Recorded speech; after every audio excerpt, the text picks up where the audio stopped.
Diara, Diara, what's up ka-dumpster? Itong video to ay walang outro at intro dahil hindi ako makagawa. Pinagbabayad ako ni CapCut kaya ito na lang ang paraan natin upang sa ganun ay maabante natin at makita ninyo ang unang pagda-dumpster ni Mariang Basurera. Kaya Diara, Diara na! Hello vlog, welcome to our guys. Muli, magbabalik tayo sa dumpster ng ating probinsya. Kasi nga, nandito na kami sa Pangasinan, Bunso. Gawa ng pasukan na.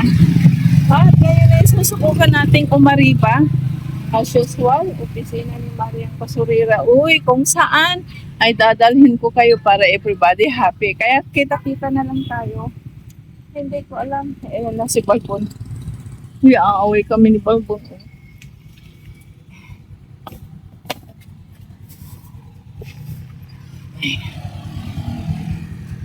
Parang bali-bali yung aking. Kaya kita-kita na lang tayo kung saan tayo mangangalkal at mamumulat ng mga tapon ng mga tindera. Ayan, nandito na tayo. Ay, ang dilim. Nakalimutan ko na naman ang ating flashlight. Siyempre, panibagong dumpster, panibagong video. Kasi nga, dinala ko kayo sa Severa, sa Pampanga. At ngayon ay nagpumalik tayo gawa ng si Bunso, pasukan na, ayaw naman mag-transfer doon at hindi natin pwedeng iwanan si Balbon. Kaya ang sitwasyon ay madilim. Alam na ninyo kung madilim. Si Mariang Basurera ay may nagbabalak kasama si classmate. Pasensya na. Kasi nga hindi ako handa lagi. Hindi ko dinadala yung flashlight ko. Ayan o. Nauna nang nag-skimming si classmate, ibinigay ng mga tindera, fresh na fresh.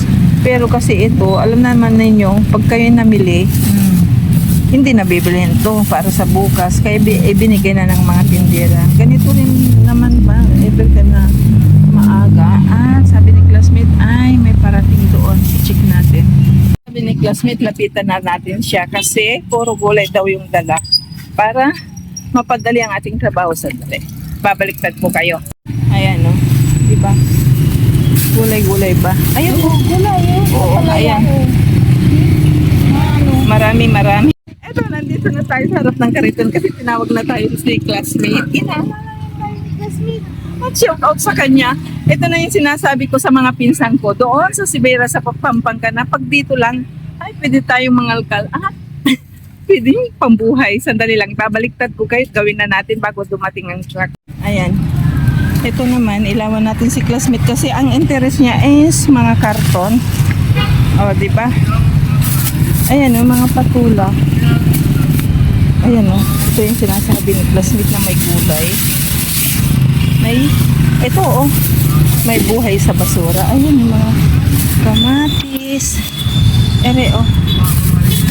Ito naman ay bubuksan ko classmate yung ampalaya. Baka may pwedeng pampunla. Ito yung mga kamatis.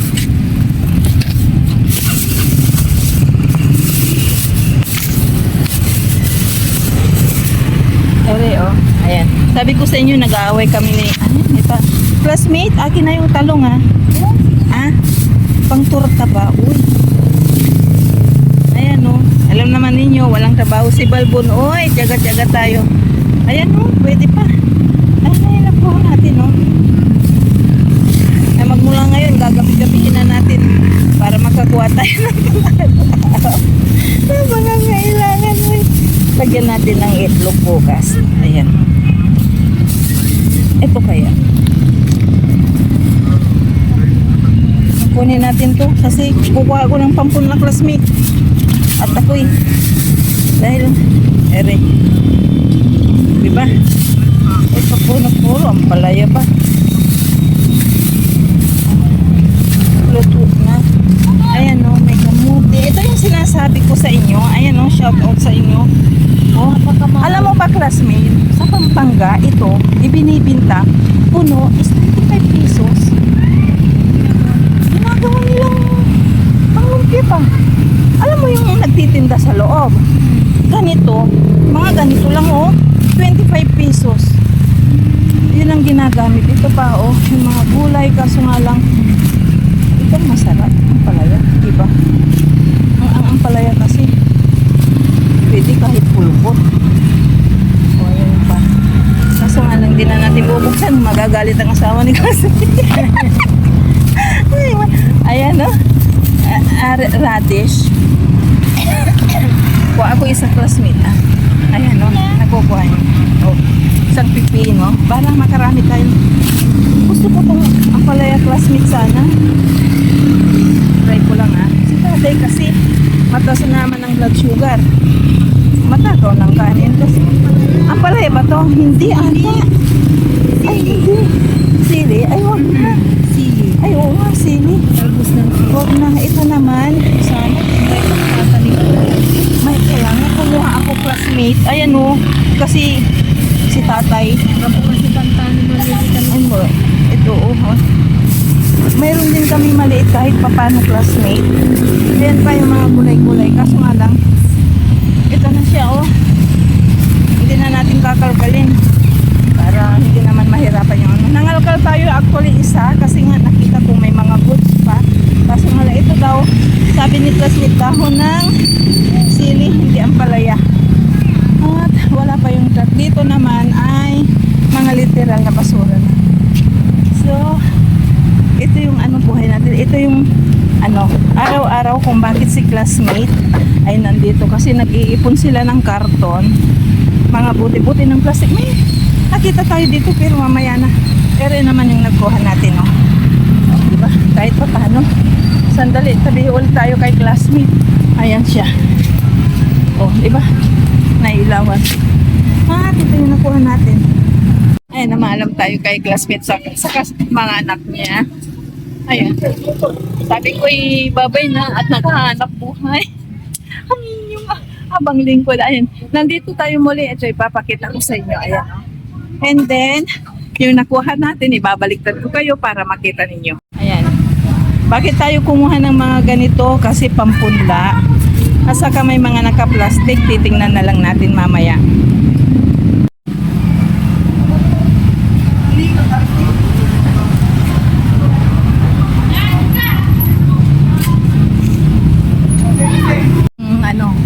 Hindi ko alam kung na-miss nyo yung place na to.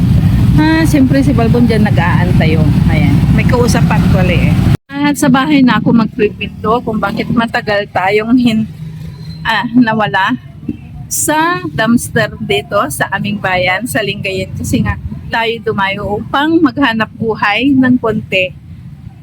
Ang details ay mamaya na. Lalapit na tayo kay Balbon kasi nakaka-istorbo na rin. Siyempre, padilim na. Ayan. Ayan yung munisipyo natin sa police station.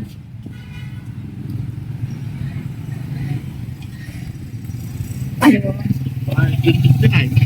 Diyan balik. Mama yung pet.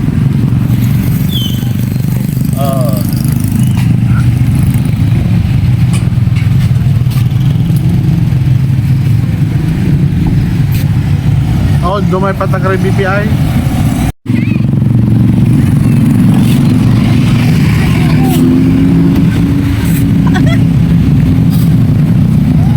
Ay, thank you po. Ayan.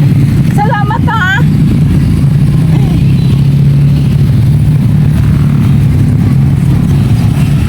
Yung tubigan, yung tumbler, nahulog na. Buti sinabi ng mga anak ni Diyos. Sayang na yan.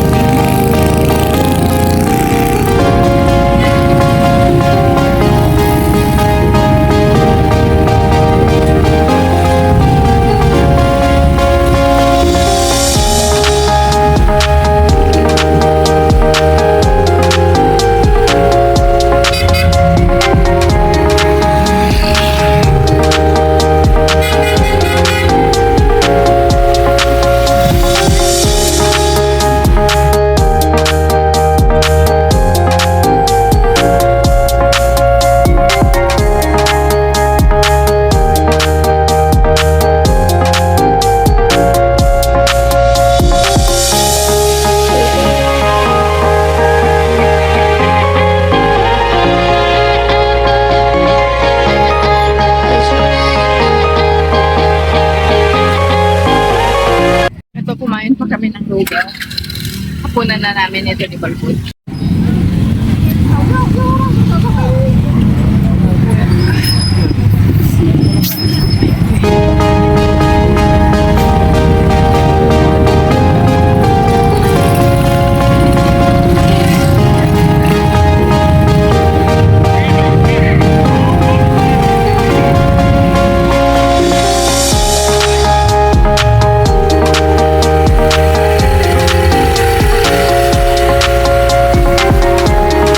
dumating na tayo sa bahay.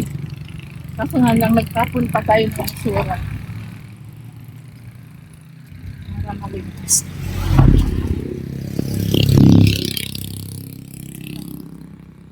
Lilinis pa tayo paano yung mga nakuha natin.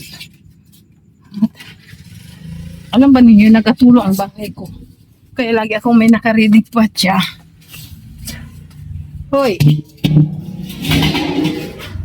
Kukunin natin yung mga nakuha natin kasi medyo jackpot tayo ng konti. Pero mamaya ko pa ipapakita sa inyo kasi lilinisan pa natin. Kaya, kita-kita tayo, i-update ko kayo. Ayan, time check is 8:45 na ng gabi. Maaga pa actually. Umalis tayo dito ng 7:20 kasi nga itinatiming ko na wala yung truck. Pasensya na kayo, di ba? Dating gawi, yung cortina, uniform ni Bunso. Kasi pag inalagay ko sa close it uli, makukusot kasi bagong plancha. Ayan naman, di ba? Bagong laba para hindi maubusan si Bunso. Gawa ng tag-ulan na dito sa Pangasinan. Mahirap na talagang magpatuyo ng tabi. Kaya, inaano ko na kaagad pagka parating niya ng hapon, nilalaba ko na. Yun, maaga tayong nag-skimini, kakantahan ko kayo po nga uli kasi na-miss ko kayo ng skimini, skimini, I love you, diba? Si Mariang, si natin, si Inday Karya, hindi niya na kinakanta, ibinigay na sa akin talaga, nandito sila sa Pilipinas, nagiging silent viewer niya ako. Alam na niya na talagang nanunod ako sa mga niya, sa mga video niya.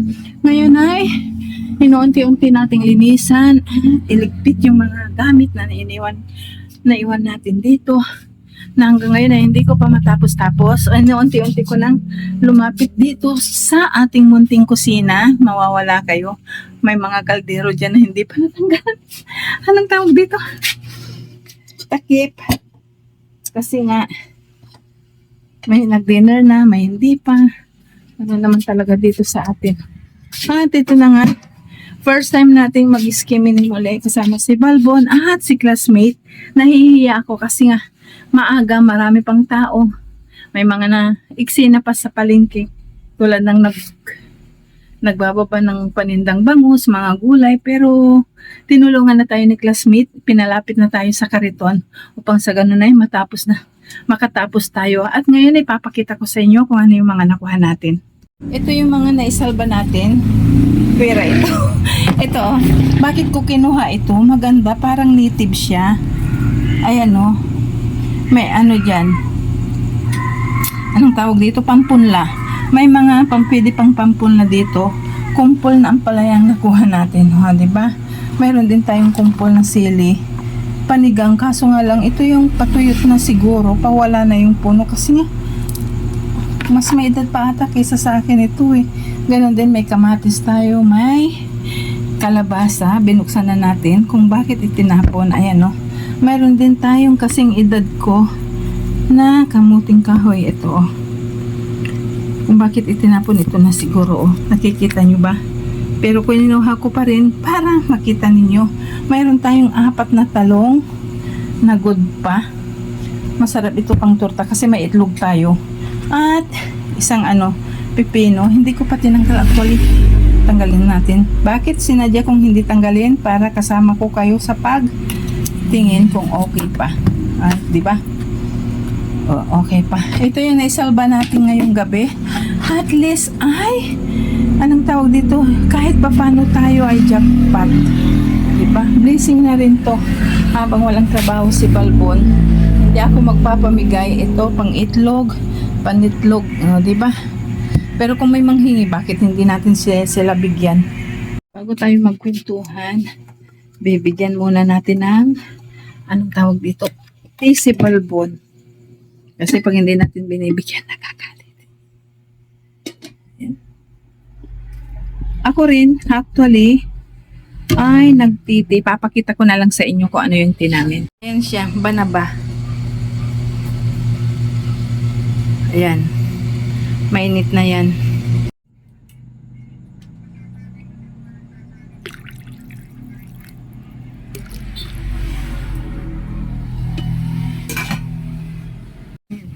Tapos na yung duty natin kay Balbon.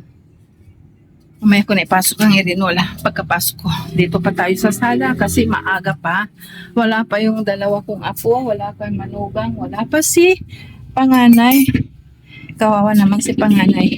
Mula nung mawala ng trabaho ang kanyang papa, siya na ang nagiging katuwang namin dito sa lahat. Mga bayarin sa kuryente, sa tubig, sa natin, sa net natin, sa wifi natin, sa bigas. Minsan nahiya na rin ako kay manugang, hindi lang ako kumikibo. Pero todo support naman yung mga bata. Kaso nga lang, minsan nahihiya rin ako kay manugang kasi may pamilya na sila. Fundo nandito sila sa bahay, hindi namin kasi nakasanayan na hingan siya ng monthly dues o daily dues na mga pangangailangan dito sa bahay nung may trabaho ang kanilang papa. Pero sa ngayon, anong tawag dito?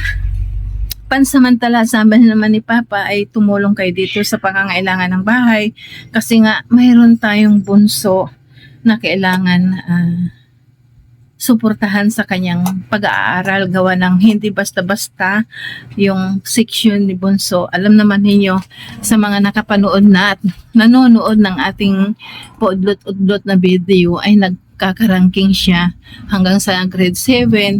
Maraming projects. Oo, even doon nasa public school siya, kung nasa highest section ka naman, ang dami talagang project na kailangan i-provide. Siyempre, kailangan ng pera. Yun yung kinatatakutan naming mag-asawa na kung minsan ay nagkakaaway na kami, hindi na kami nagkakasundo dahil nga nagkakatinginan lang kami dito sa bahay kung ano yung mga dapat i-provide na wala, nahinto lahat. Gawa ng tawag dito, nag-resign siya sa trabaho. Gusto pa rin niya yung trabaho niya kasi nakita ko na kung paano humigbi ang aking asawa nung mawawalan siya ng trabaho. Pero ganun talaga. Sabi nga nila, kung ikaw ang puno at may nakitang konting pagkakamali, ang mga sanga, ang mga dahon, di ba? Ang masisisi at ewan ko, basta ang mapipintasan, ang sasagot lahat ng ng pagkakasalang yun ay ang puno at yun ay si Balbon. Masakit sa kanya pero ino-offeran pa rin siya ng trabaho sa kampaning pinasukan niya. Ang kampaning pinasukan niya ay private company. Kaso nga lang sabi ni Balbon, for delikadesa, ayaw niya na talaga. Yun nga lang, ang sarap pakinggan dahil nung natapos na yung mga pinirmahan ba, mismong may-ari ng company na nagkukusa na ire-recommenda siya sa government na trabaho para makapasok siya. Ibig sabihin, nanghihinayang ang may-ari ng company sa abilidad, sa kakayanan, sa talento ni Balbon. Kaso nga lang sa to say, sabi nga nila di ba? Kapag ang isang tao ay tinalaga sa isang position ng siya yung aakto na parang nagmamay-ari na, di ba? Ng isang company. Kaya nung malaman ng kanyang tunay may-ari ng company, hinayang na hinayang din sila, halata kasi nga ay inupuran pa rin siyang papasok sa kanilang company o dili kaya kung tanggihan man ay nagbigay sila ng assurance na ipapasok siya sa munisipyo namin. At yun na nga, mayroon din siyang parang kinakapatid na nandoon, nasa posisyon na nilapitan na ni Balbon at nawa lang ay makapasok siya sa medyo madaling posisyon kasi nga alam naman ninyo na paika-ika si Balbon dahil nung nadisgrasya siya sa nakabundol ba ng nakabangga. Actually, aso ang nakabangga sa kanya, hindi siya. Yun, parang nahihirapan din siya paminsan-minsan doon sa tuhod niya. Paminsan-minsan lang naman. Yun lang ang ipinapanalangin naming pamilya na hindi na rin siya mahirapan, which is, anong tawag dito? Kailangan talagang magtrabaho. At sa mga magtatanong, mga konting nandyan, totoo po, nagtrabaho po ako sa Mabalacat, Pampanga. Kasama ko po si Bunso. Kami doon, nag-spend kami ng 20 days para mag-work ako kasi nga hinaharap na pagpasok ni Bunso, kailangan niya nang bumili ng mga gamit. Naisipan ko bigla iyon kasi nga wala din kami ipon. Wala.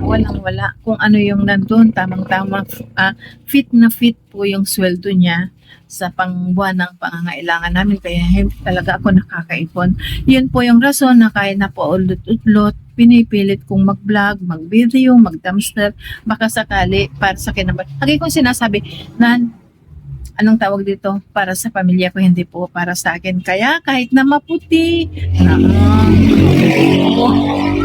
pinipilit kong humarap sa inyo at sa pagda-dumpster. Ayun, unang dumpster natin, unang dating natin dito after ng pinapasok natin si Bunso, pina-enroll natin, umatin kami ng regional convention at ngayon na yung umpisa na ng pagda-dumpster at pipilitin ko po na maging regular kasi mahihirapan din po akong bumalik pa ng Mabalacat kung sakasakali kasi nga may balbon tayong asikasuhin at may Bunso. Okay lang naman kung wala pang pasok, madadala ko si Bunso kaso nga lang pasukan na kasi si Balbon naman, ang asawa ko, naalagaan ng panganay at ni Manugang. Kaso nga lang, hindi ko pa po alam kung anong po pwede natin gawin. So, yan yung kwento na sinasabi ko, ikikwento ko sa inyo. Nangabangan na lang natin na may makakapasok at matanggap si Balbon sa kanyang panibagong trabaho, panibagong journey para mabuhay ang kanyang pamilya. Yun po yun. At nagpapasalamat po ako muli.